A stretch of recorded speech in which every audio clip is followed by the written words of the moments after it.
আপনি যদি এখন আসামের কোনো মুসলিম অধ্যুষিত গ্রামে পা রাখেন তাহলে দেখতে পাবেন ঘরবাড়ি নেই, স্কুল নেই, মসজিদ নেই, আছে শুধু ধ্বংসের ছাপ আর কান্না জর্জর মুখ। হ্যাঁ, এই দৃশ্য কোনো যুদ্ধ বিধ্বস্ত দেশের নয়, এটা ভারতের আসামের, যেখানে মোদী সরকার নিজ দেশের নাগরিকদেরই মানুষ মনে করছে না। শুধু তাদের নামের শেষে আলী রহমান উদ্দিন থাকলেই সবকিছু যেন ভিন্ন রূপ। ভিসা, পাসপোর্ট, আধার কার্ড, এনআরসি, এনপিআর এসব নথির নামে শুরু হয়েছে মুসলিম নিধনের এক ভয়াবহ খেলা। আসামের ধুবড়ি, বরপেটা, গোয়ালপাড়া, হুজাই, বঙ্গাইগাঁও একটির পর একটি মুসলিম বসতি জবরদস্তি করে ভেঙে ফেলা হচ্ছে। কিছু মানুষকে ঘর থেকে বের করে ফেলে দিয়ে বুলডোজার চালানো হচ্ছে। নারী, শিশু, বৃদ্ধ কারোই মূল্য নেই বিজেপি শাসিত এই ভারতে। সরকারি বাহিনী এসে বলে তুমি বাংলাদেশি, এখান থেকে চলে যাও। জিজ্ঞাসা করলে আমরা পূর্বপুরুষ তো এখানেই জন্মেছেন। তখন বলে কাগজ আছে, কাগজ নাই তবে তুমি অনুপ্রবেশকারী।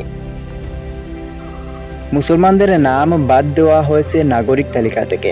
যাদের কাছে সব কাগজ আছে তারাও সন্দেহভাজন, কারণ একটাই, তারা মুসলমান।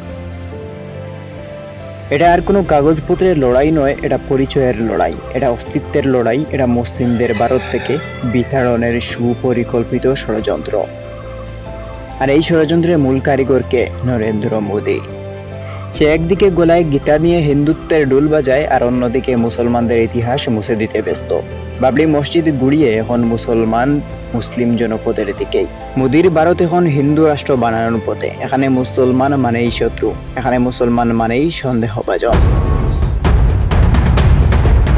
জাতীয় নাগরিক তালিকা থেকে বাদ দেওয়া হয়েছে 19 লাখ মানুষ, এর মধ্যে বিশাল সংখ্যাই মুসলিম।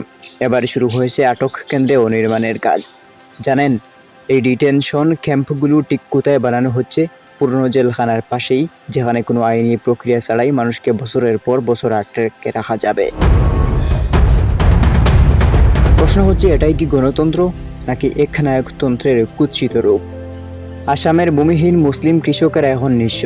নদীবাঙ্গনে ভিটেমাটি হারানো মানুষগুলো যারা ভারতবর্ষকে আপন বলে জানত, তাদের আজ রাষ্ট্র বিদেশি বানিয়ে দিয়েছে। জানেন এই কাঁদতে থাকা মানুষেরা কারা? তারা সেই মুসলিম যারা স্বাধীনতার সংগ্রামে প্রাণ দিয়েছিল। তারা সেই পরিবার যারা ভারতের পতাকা তুলে ধরেছিল বুকে গর্ব করে। কিন্তু আজ তারা যেন পরবাসী, নিজের দেশেই পরবাসী।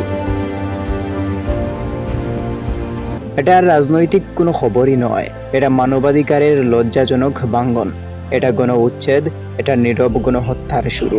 মোদী সরকার বলতে চাইছে এটা উন্নয়ন, কিন্তু বাস্তব বলছে এটা এক ধর্মকে মুছে ফেলার রাষ্ট্রীয় পরিকল্পনা। প্রশ্ন হচ্ছে, বিশ্ব কি দেখছে না? মানবাধিকার সংস্থা, জাতিসংঘ সবাই চুপ কেন? আজ যদি এই আসাম পুড়ে ছাই হয়, কাল হয়তো পশ্চিমবঙ্গ, বিহার, ঝাড়খণ্ড, উত্তরপ্রদেশ। এই লড়াই এখনই শুরু করতে হবে, বয় নয়। প্রতিবাদী হোক অস্ত্র, কারণ ইতিহাস একদিন জবাব চাইবে তুমি তখন চুপ ছিলে কেন। শুধু তালিকা থেকেই বাদ দেওয়া নয়, এখন মুসলমানদের ঘিরে ফেলা হচ্ছে কাঁটাতারের বেড়া দিয়ে। হ্যাঁ, আপনি ভুল শুনছেন না, কাঁটাতার। যেমনটা সীমান্তে হয় তেমনই কাঁটাতার বসিয়ে দেওয়া হচ্ছে গ্রামের চারপাশে, যেন এরা কেউ না, যেন এরা অন্য দেশের। আসামের বহু জায়গায় এখন মুসলিম গ্রামগুলোকে পুলিশ, আধা সামরিক বাহিনী আর কাঁটাতার দিয়ে ঘিরে ফেলা হচ্ছে। তাদের চলাফেরা সীমিত, বাইরে যেতে পারছে না, চাষাবাদ করতেও পারছে না। এদের পানি, বিদ্যুৎ সংযোগ বন্ধ করে দেওয়া হয়েছে। মূল কথা হচ্ছে, এই কাঁটাতার শুধু লোহার নয়, এটা গ্লিনার কাঁটাতার, এটা বিভাজনের কাঁটাতার, এটা মুসলমানদের বন্দী বানানোর রাষ্ট্রীয় কৌশল। এখন প্রশ্ন হচ্ছে, কোথায় যাবে এরা? যখন একজন মা কাঁটাতারের বাইরে তার সন্তানকে দেখতে চায় কিন্তু তাকে পেরোতেই দেওয়া হয় না, তখন কি এই ভারত একটুও কাঁদে না? আরেকটা সত্য জেনে রাখুন, যাদের বলা হচ্ছে বাংলাদেশি, তারা কেউই সীমান্ত পার হওয়ার চেষ্টা করছে না। তারা চাইছে শুধু বাঁচতে নিজের ভিটে মাটিতে। কিন্তু মোদী সরকার বলছে তুমি বাংলাদেশি, ফিরে যাও, না হলে বন্দী হও। এটা কি আসলেই নাগরিক যাচাই, নাকি জাতিগত পরিচয়ের নামে একটি গোটা সম্প্রদায়ের নিধন? মূল কথা হচ্ছে, এটা এক ধরনের এথনিক ক্লেন্সিং। যা আমরা দেখেছিলাম রুয়ান্ডা, মায়ানমার, নাৎসি ও জার্মানিতে, আজ সেটাই ঘটতে চলেছে ভারতের মাটিতে। বারবারই বলা হচ্ছে এটা ভারতের অভ্যন্তরীণ বিষয়, কিন্তু যখন লক্ষ লক্ষ মানুষের স্বাধীন চলাফেরা বন্ধ হয়ে যায় তখন সেটি মানবতার সংকট হয়। এই কাঁটাতার শুধু মাটি ভাগ করছে না, এটা মানুষত্বও ভাগ করেছে। আর যদি এই কাঁটাতার ভেঙে না ফেলা যায় তাহলে কাল হয়তো তুমি আমি সবাই এই বেড়ার ভেতরেই বন্দী হয়ে যাব। যখন এক দেশের সরকার নিজের নাগরিকদের বিরুদ্ধে যুদ্ধ ঘোষণা করে তখন আন্তর্জাতিক সমাজ কি চুপ করে বসেই থাকবে? জাতিসংঘ আজ চুপ, মানবাধিকার সংস্থাও চুপ, ওআইসি কেবল বিবৃতি দিচ্ছে, কিন্তু মাটি হারানো এই মানুষেরা কাকে দেখবে নালিশ? এই চুপ করে থাকা আন্তর্জাতিক সংগঠনগুলো আজ যেন এক অদৃশ্য চুক্তিতে যুক্ত, যেখানে মুসলমানদের রক্ত মূল্যহীন। তবে প্রশ্ন হচ্ছে, মুসলমানরা কি চিরকাল মাথা নিচু করেই থাকবে? না। আসামের গ্রামে গ্রামে জেগে উঠেছে প্রতিরোধ। দু চোখে পানি নিয়ে হলেও তারা বলছে, আমরা এখানেই জন্মেছি, এখানেই মরব, আমাদের সরিয়ে দেখাও।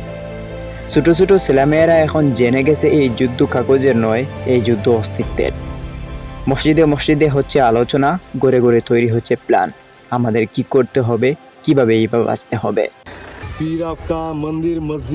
তারা মন্দির, মসজিদ আর মুসলিমদের নিয়ে রাজনীতি করছে আর ভিত্তিহীনভাবে আমাদের বাংলাদেশে আখ্যা দিচ্ছে।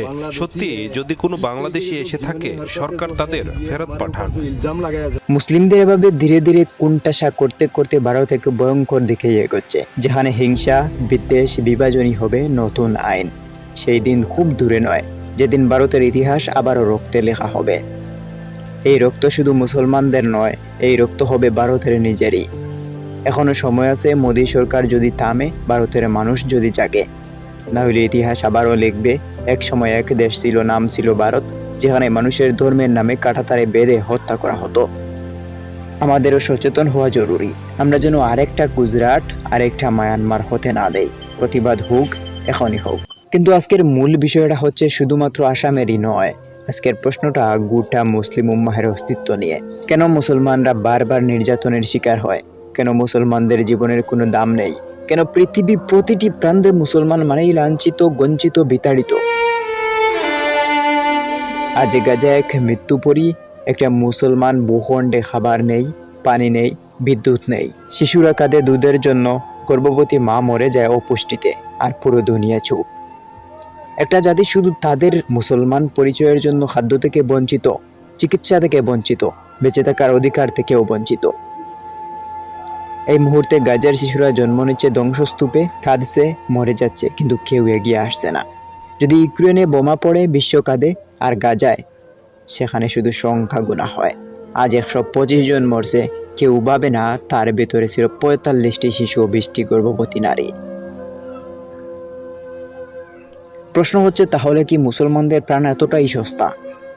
ভারতে মুসলমানদের কাঁটাতারে বেঁধে ফেলা হয়, গাজায় খাবার বন্ধ করে মারা হয়, আর বিশ্ব নেতারা বলে আমরা উদ্বেগ প্রকাশ করছি। এই উদ্বেগ দিয়ে কি একটা মায়ের চোখের পানি মুছা যায়? এই নীরবতা, এই অবহেলা, এই বৈষম্যই আজ মুসলমানদের সবচেয়ে বড় শত্রু। আজ যদি মুসলিম উম্মাহ জেগে না ওঠে, তাহলে কার আর কিছুই অবশিষ্ট থাকবে না। না গাজা, না কাশ্মীর, না আসাম, না জেরুজালেম। তাই প্রশ্ন রইল, তুমি কি এখনো ঘুমিয়ে থাকবে নাকি দাঁড়াবে নির্যাতিতদের পাশে?